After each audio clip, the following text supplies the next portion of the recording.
Let's go. Yo, yo, yo, yo, yo, hello, people. Welcome to another Infinity Kingdom video, and this is Ricky from server 170. How you doing today, guys?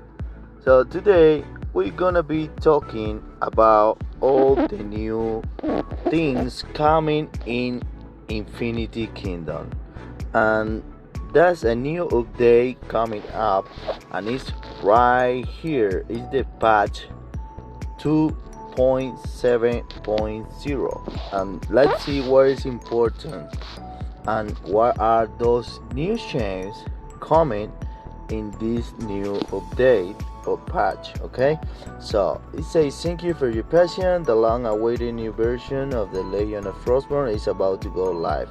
Okay, so it looks like the new Legend of Frostborn, there is a beta version, and it says below are the new features and optimizations in the updated versions of the Legend of Frostborn. The attack rules for the thermal tower, fog cities, and checkpoints, as well as the recovery of garrison, remain unchanged. So this is gonna be the same.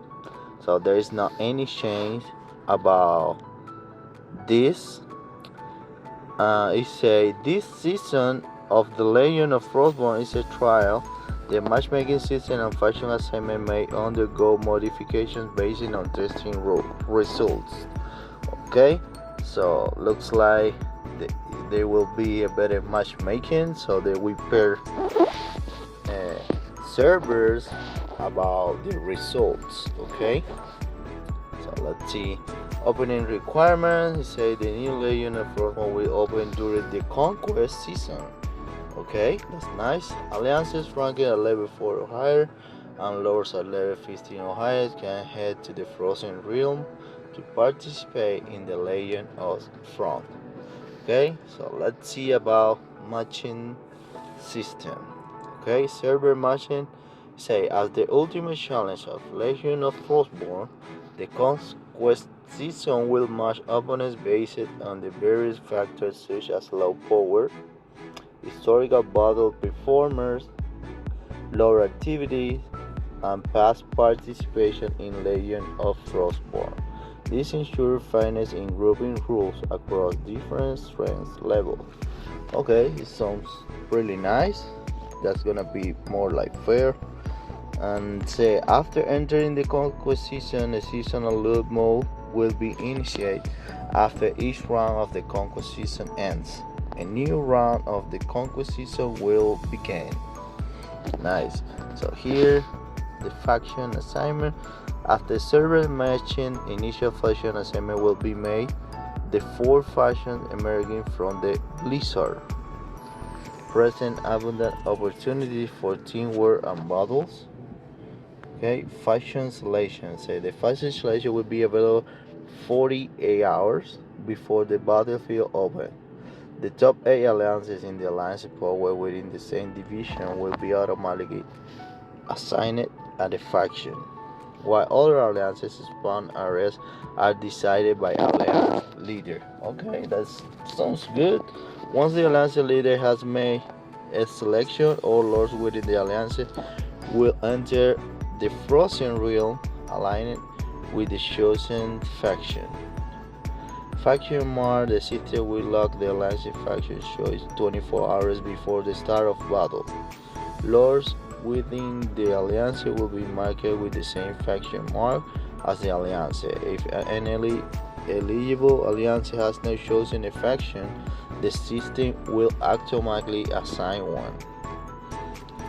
Okay, exceptions. Okay, if an alliance qualifies to enter the Frozen Realm after the battlefield opens, it will be marked with the faction chosen by the alliance leader. If the alliance leader does not have a faction mark, the system will automatically assign one. Lord without a faction mark who join the alliance after the battlefield opens will be directly marked with the same faction mark as the alliance. Okay.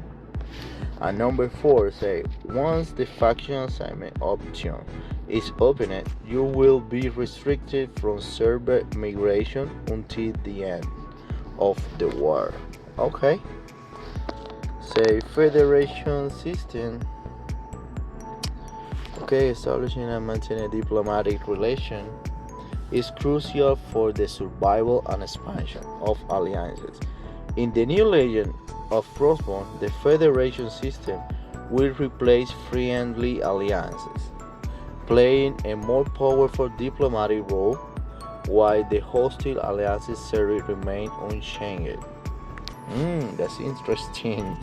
Forming a federation. Okay, forming a federation, the alliance leader can establish a federation by consuming gems.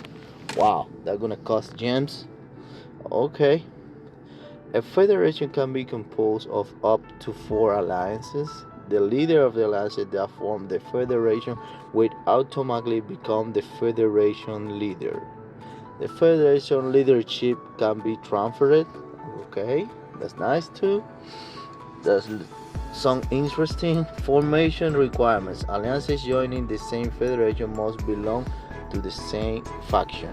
Okay, I think they mean same color. Okay, so federation, let's see the rules. Alliances of the same federation can attack cities, checkpoints, garrison series, checkpoint, thermals, tower, donate to the garrison, participating in rallies, defend players within the federation, and attack players from other federations together. That's really nice, guys. I think this is getting really good. So players within the same federation cannot attack each other or each other's thermal tower. Nice. Checkpoint between federation can be interconnected, and city benefits as well. A city especially are shared at all federation players participating in the city. CS can obtain the city's first occupation rewards. Okay.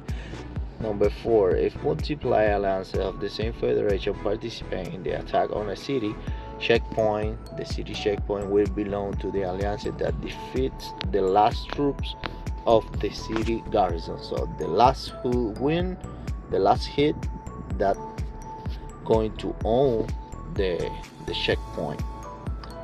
Okay, cities first occupation points are distributed to alliances according to the percentage of their damage dealt.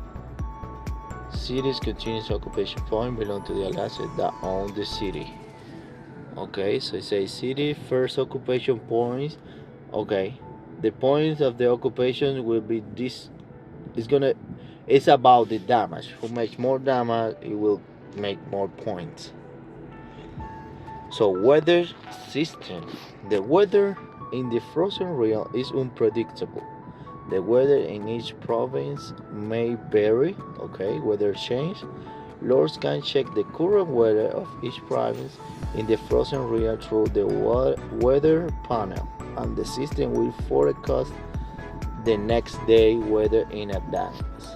Okay, please prepare accordingly. Weather types. There's different weather types. Weather is categorized into normal weather, abnormal weather, and special weather. So there are 3 different weathers. Okay, abnormal and special weather will have various impact on the battlefield. A specific impact can be confirmed on the weather panel.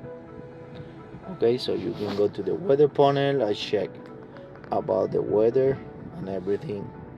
So let's keep going. Cities and checkpoints. City first occupation points and city continuous occupation points are introduced.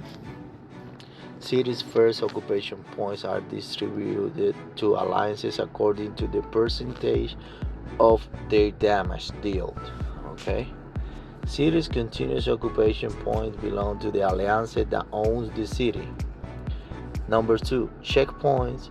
Introduce faction checkpoints. The ice wall checkpoints in each faction area can only be occupied by alliances of that faction. Alliance tactics can provide powerful battlefield support toward alliance members. Resources gathered by alliance members in the frozen realm will be converted into tactical points. According to a certain ratio, The Alliance can activate basic tactics and special tactics using tactical points. Number 1. Basic tactics. Basic tactics are divided into military tactics, expansion tactics, and defense tactics. Different types of tactics have different functions. Please make full use of the tactics to create more possibilities on the battlefield. Number 2. Special tactics. Special tactics are similar in type to basic tactics but are more powerful. When used properly, they can change the course of the battlefield. The activation of a special tactic is limited. Each activation costs a large amount of tactical points, so use them wisely. There's a new event here. I say to help lords better adapt to the battlefield pace, we will introduce time-limited event based on the Legion of Frostborn progress. Time-limited event rewards include resource supplies, special buff, and more. We will provide detailed description before the event starts. Okay, the victory condition is the ultimate goal of the Legion of Frostborn remains to combat the cunning gnomes and destroy the gnome capital.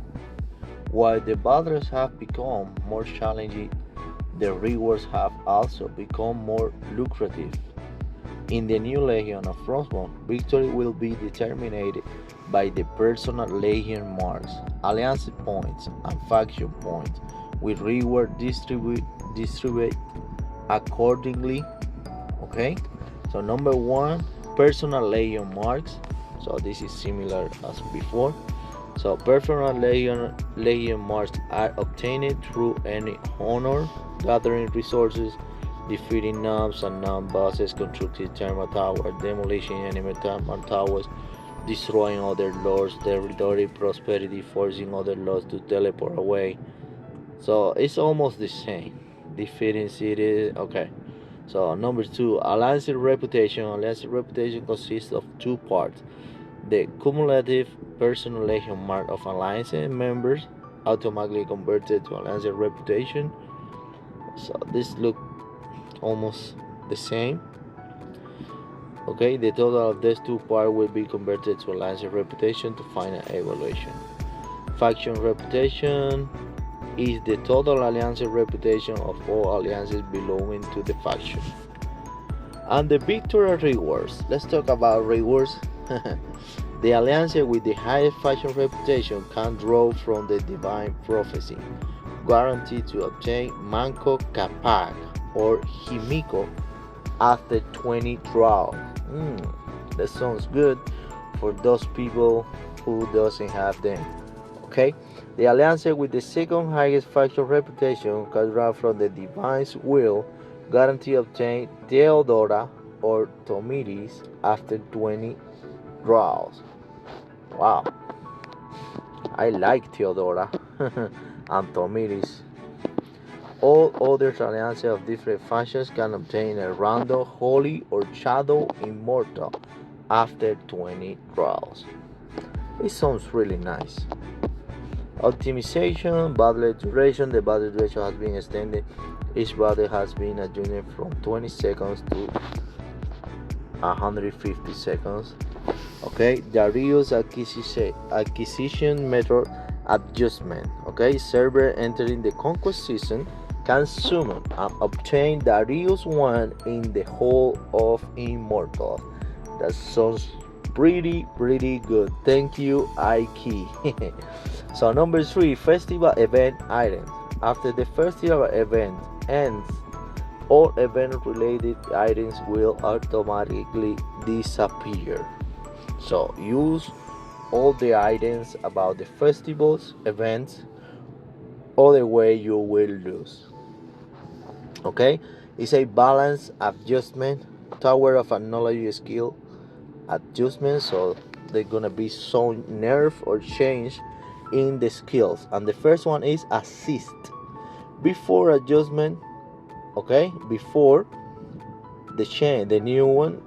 So this is how it's assist now is every 10 seconds after battle start, assist one random back row allied troop by transferring all of their receiver damage to you and reduce the damage you receive by 7.5% plus 2.5 per level for 6 seconds. Okay, so this is the way is now, and after the adjustment it's gonna be every 6 seconds after battle start there is a 50% chance. So it's different now. So you have now 50%. It's not always, okay?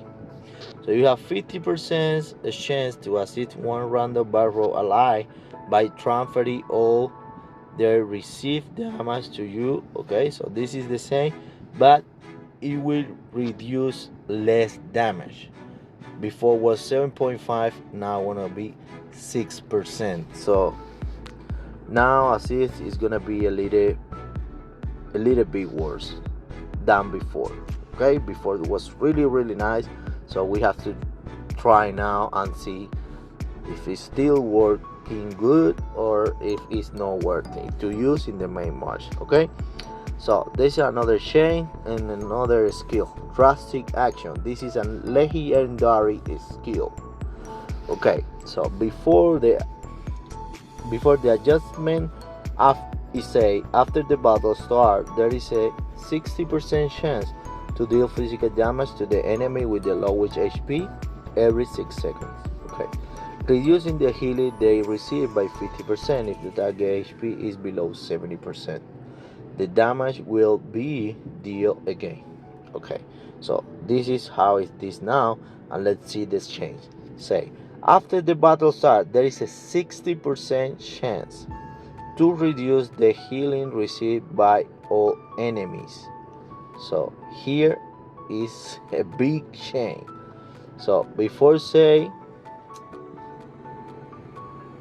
it reduced the healing received by 50% just to one enemy. Now it's gonna be to all the enemies. Okay, and it will be 21% plus 70% per level. So it's gonna be more like an anti-heal. I think it's gonna be a really good anti-heal skill, and now this skill is gonna be fire. So it's a 21% plus 70% per level every 6 seconds and deal physical damage to the enemy with the lowest HP. If the target's HP is below 70%, the damage will be dealt again. So this will be a really good skill to keep in mind for physical damage. And number 2, say immortal skill adjustment. So it will increase Wukong, the chaos spearman, the monkey Wukong basic energetic region speed from 72 points to 80. So now the speed will increase. So he's going to launch the skill faster than before and increase the damage dealt by Wukong ultimate skill. The battle authority damage rate increased from 153% plus 51% per level to 180% plus 60% per level. So now this is a really good immortal. I think this was the worst chaos immortal before, so we have to see now how this immortal will be after this change. Okay, so that's all the update for patch 2.7.0. Thank you for reading. If you have any question, let me in the comments and I will see you in the next video. Bye bye.